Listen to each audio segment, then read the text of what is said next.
اگر میخوای راز اسفنجی بودن این کیک رو بدونی تا پایان ویدیو همراه هم باش. در ابتدا زرده و سفیده 3 عدد تخم مرغ رو از هم جدا میکنیم. سفیده ها رو به همراه نیمی از شکر با همزن مخلوط میکنیم.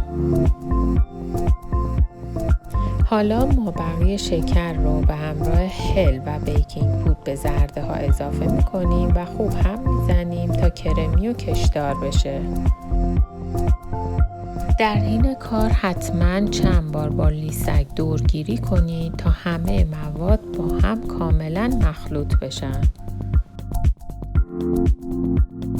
در این مرحله شیر، روغن، گلاب، زعفرون رو به مواد اضافه میکنیم و در حد مخلوط شدن با هم مخلوط میکنیم.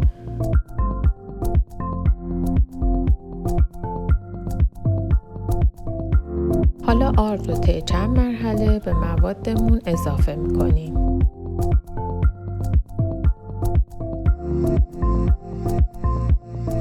در انتها سفیده های زده شده رو طی 2 مرحله به موادمون اضافه میکنیم. به روش مخلوط کردن مواد با لیسک خوب دقت کنید، چون اگر مواد رو زیاد هم بزنید پف کیکتون از بین میره. حالا قالبمون رو با کره کاملا چرب میکنیم و بعد اون رو آرد پاشی میکنیم.